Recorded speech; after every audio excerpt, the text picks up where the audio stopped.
Finally tonight we bring you what may be a very narrow glimpse of the future. It's small, it's electric and it comes in any colour you like. It may also revolutionise our sense of how we get about town. Now, some cities own bikes. You drive into town or use public transport, rent a bike for an hour or two, then leave it behind and head out again by car or bus. Sounds pretty sensible, not great in the rain and not great if you're dressed up. So what say a really tiny car could do something similar in the inner city? Anna Burns-Francis takes that very possibility for a test drive.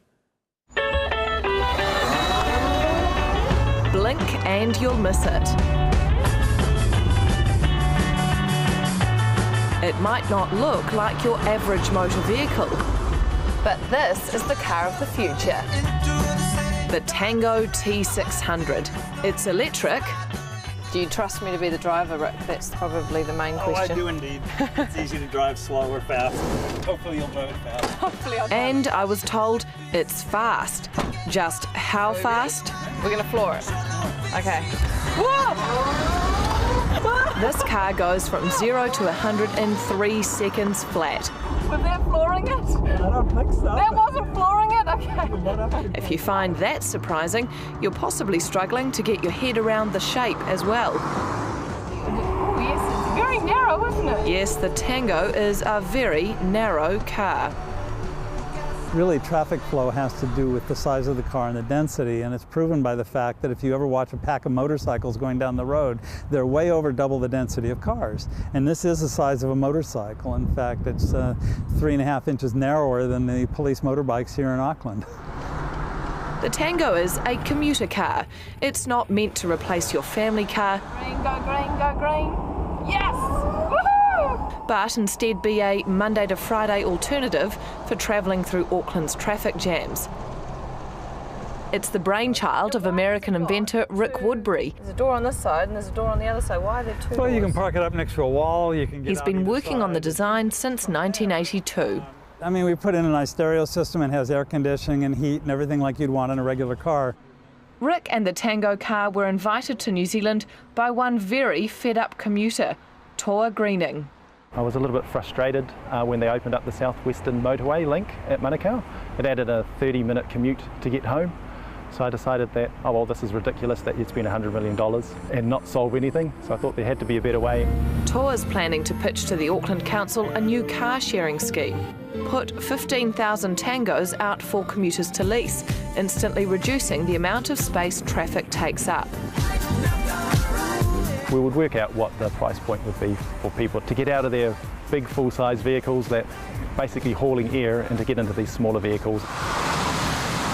Because in Auckland, when it rains, the car suddenly seems a very attractive option. But these cars come at a cost. This one more than $200,000.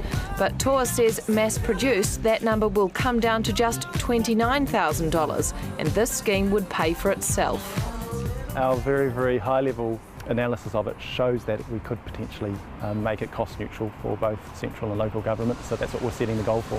There's no single solution to solving Auckland's traffic woes. This isn't about taking money from public transit, it's about finding options that suit a range of people. So we thought we'd better test how popular this car might be. It's really a hoot, and it gets more smiles than anything. My wife loves riding around. We call it tangoing because when you're sitting in the back seat, you're just checking out, everybody's giving you thumbs up and smiles and everything. Wow. Hello. Nice car, eh? Thank you. And then, And it's on and you can't hear a thing. instead of solving a traffic jam, we seemed to be creating one. Everywhere we went. Oh, it's a two-seater. Looks like it's been squashed. You can put your arms on both windows there. It's so fun. Sold. That is so cool. And don't let looks fool you. Rick, who's clearly a believer, claims it's the safest car on the road. We have a full NASCAR-type roll cage. We have literally 4 times more steel in the door than a Mercedes or any of the big SUVs.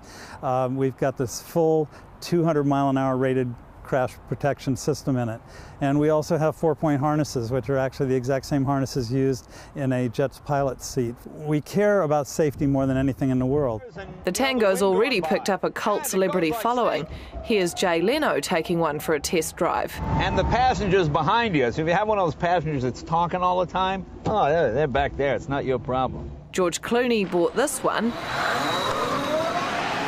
And the one we're driving actually belongs to Google's Sergey Brin. He's got a couple. I think one of them's supposed to be for his wife eventually, but I'm still borrowing it. He won't be getting it back anytime soon. It's fun, it handles quick, it's just the most fun car you can drive. The car will be taken to council next week, and Toa Greening's hoping councillors will jump at their solution to the city's traffic woes. Because, as we all know, it takes two to tango. Anna Burns-Francis. That story was shot by John Fleming and edited by Sarah Rowan. That's it for tonight. Thanks everybody for watching. We do appreciate your company. Ka kite anō, and a very good evening indeed.